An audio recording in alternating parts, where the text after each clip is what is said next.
the Assembly will hear an address by His Excellency Chandrikapersad Santokhi, President of the Republic of Suriname. I request protocol to escort His Excellency.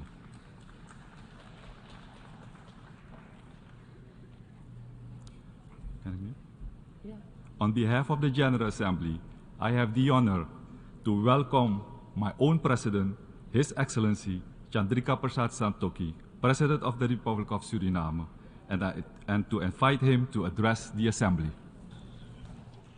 Thank you, Mr. Chair, President of the General Assembly, Secretary of the United Nations, Excellencies, Heads of Delegations, ladies and gentlemen, good morning. Mr. President, I'm proud to observe that this august body is under dedicated leadership of our Caribbean sister nation, Trinidad and Tobago, and that a distinguished citizen and experienced diplomat of that country is at the helm of the 78th session of the General Assembly. Mr. President, this is my fourth statement to this global body, and since then, I'm afraid to conclude that not much has changed for the better regarding the essential elements of peace, prosperity, and climate in our world. On the other hand, the challenges and crises have increased and deepened. I do not need to mention these crises because we know them all and repeat them every single time we speak to an international and regional audience. And the more important and relevant matter at hand is, what do we do about? We make promises not often kept. We express noble goals, but the delivery is poor. This cannot go on. Business as usual cannot be our mantra. No country is spared of the effects of this crisis, especially developing countries like my own country, Suriname. And no country can solve these challenges alone. It is worth mentioning that we humans are responsible for these crises, and we must take responsibility for them, and we must also express collective leadership to solve these problems effectively. A new approach of the conceptualizing our relationships is needed to adequately address this crisis. A new kind of multilateralism that is more just, effective, and forces us to unite. One that will demonstrate respect and commitment to international law and cooperation. It is therefore of utmost importance to transcend national interests and look to our common goals, and we must put aside ideological differences to constructively deliver for the prosperity of our people and the protection of our planet. We simply cannot expect durable solutions in a rapidly changing world if we do not reset the buttons. Mr. President, as world leaders, we have stressed that upholding firm commitments to international principles and international law, the principles of the United Nations Charter, and effective multilateralism are a conditio sine qua non to address these global challenges and threats. The role of the United Nations in defense and upholding of these principles through dialogue, constructive engagement, and concrete action remains crucial. Therefore, a strong, determined, and united United Nations is a must.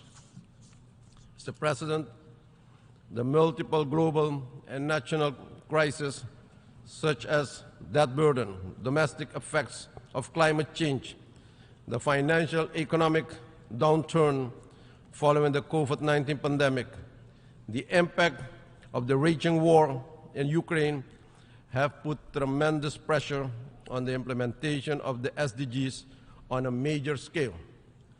Limited financial and technical resources had to be allocated for many emergencies just to make sure that no one was left behind.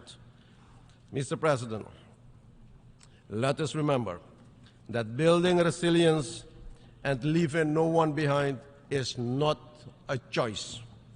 I want to reiterate that for small developing countries with a low-lying coastal area, the fiscal pressure due to other crises beyond our doing is a real and a daily problem. However, I remain of the view that the earmarked transformation envisioned by the 2030 SDG agenda remains both possible and essential. Mr. President, as we know, food security is a major challenge. And just a few days ago in Cuba, I stressed the importance of science, technology, and innovation to increase food production and optimize the inputs needed to make agriculture more productive. And during my visit, Mr. President, I personally experienced the negative impact of the long-standing embargo, an embargo that does not achieve what it was meant for. The CARICOM Food Security Program is an example to reduce the region's food import bill by 25% by the year 2025 and promote local production with modern technology. Mr. President, the reach and impact of digital technologies will only continue to increase in the coming years, and it is crucial that the benefits of this innovation are leveraged to ensure an accessible, transparent, safe, and secure, digitally transformative environment. To implement this comprehensive strategy in a coherent manner, my country has recently designed and adopted a national digital strategy 2023-2030. Mr. President, the political, humanitarian, and security environment in Haiti is deteriorating.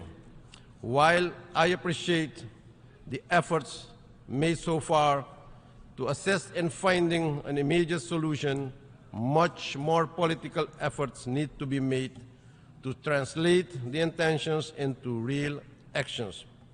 The people of Haiti are looking toward a regional and international community for assistance.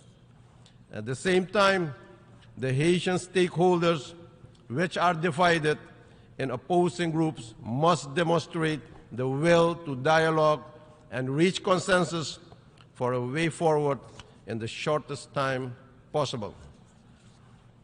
Mr. President, another climate conference of the parties, COP28, is on our doorstep as we are amidst in the reality of the increased intensity of the devastating global impact of climate change. It is regrettable to admit that despite some efforts, the world is still far from reaching the required level of emissions. And to prevent irreversible damage to our global environment and society. And we are bearing the brunt. While Suriname currently is experiencing extraordinary high temperatures resulting in challenges with regard to the availability of drinking water, inland areas are increasingly flooded by heavy rainfall, and coastal areas are threatened by the rising of the seawater level. As a consequence, the people living in remote parts of our vast interior are deprived of work, education, basic utilities, and food security is under threat. As one of the only 3 carbon negative countries in the world, Suriname remains committed and continues to play its part in protecting the planet through national actions, but also through engaging in strategic international public and private partnerships that will contribute to remaining carbon negative for now and also for the future. We cannot go to Dubai in less than 2 months and hear the same analysis, the same stories, the same policies, the same speeches with noble goals, the same promises, and after that, nothing happens. Ladies and gentlemen, yes, it takes too long to make the required decisions that will have a meaningful impact and all will improve our living conditions. We need easier access to climate financing to implement mitigation and adaptation policies. We must walk the talk regarding loss and damage. We must join efforts that call for compensating highly forested countries for the so-called removal credits, as these countries so far have acted as carbon sinks for the whole world without any compensation. Mr. President, many of us have raised the urgent and comprehensive reform of the international financial architecture as the foremost critical issue to address the economic, financial, and environmental challenges faced by developing countries. An integral part of this reform process must include the discussion on new ways of classifying countries. And I ask all of us to contribute to the proposed multidimensional vulnerability index. Mr. President, my country, Suriname, is at the cusp of promising commercial development of newfound oil and gas resources. These developments and also the capital generation will allow us to provide for our population a social, health, and education system that will facilitate increased production in other sectors, creating a sustainable future for the current and the next generations. Suriname has, over the past 3 years, gone through a financial and economic reform process whereby my country people, citizens, had to sacrifice in many ways. Coupled with the COVID pandemic, the impact of climate change, the effects of war in Eastern Europe, and a high debt burden, the impact on the people in my country was even worse. I want to assure that the international community that my government is committed to remain a carbon negative country with an enormous biodiversity pool and a low deforestation level. During the Amazon Summit held last month in Belém do Pará in Brazil, we and 7 other countries have committed to a better management of the Amazon region. We committed to even stopping deforestation by the year 2030. We are committed to the application of high international environmental standards so that the impact of the environment can be minimized. Mr. Chair, we do this to finance our committed transition to an economy that is primarily based on renewable, non-carbon-based energy generation by 2060. I announce with a certain degree of pride that we recently registered our carbon credits for the first time on the UNFCCC registry. That was done with our own, albeit limited, capabilities. And we shall see how the market responds to these new resources. All these commitments are made to contribute to saving the planet and life on Earth. But I call on all heavy polluters to start with this process as well, and not to try to manage tax or punish environmental friendly production in developing countries, which are at least responsible for the climate crisis. Real change must particularly come from the more developed countries.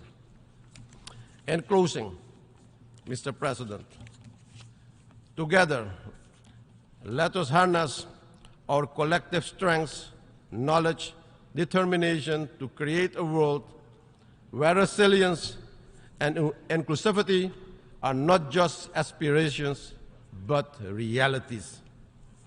Only through joint efforts, we can build a future where no one is left behind and where the Sustainable Development Goals become a shining beacon of hope and progress for all.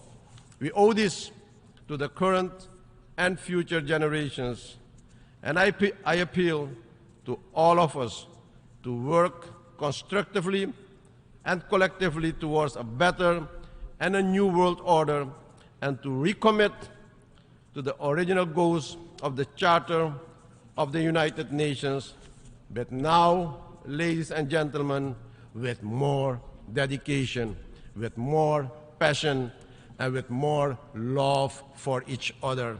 I thank you, and may God bless you all. Thank you. On behalf of the Assembly, I wish to thank the President of the Republic of Suriname for the statement just made, and I request protocol to escort His Excellency.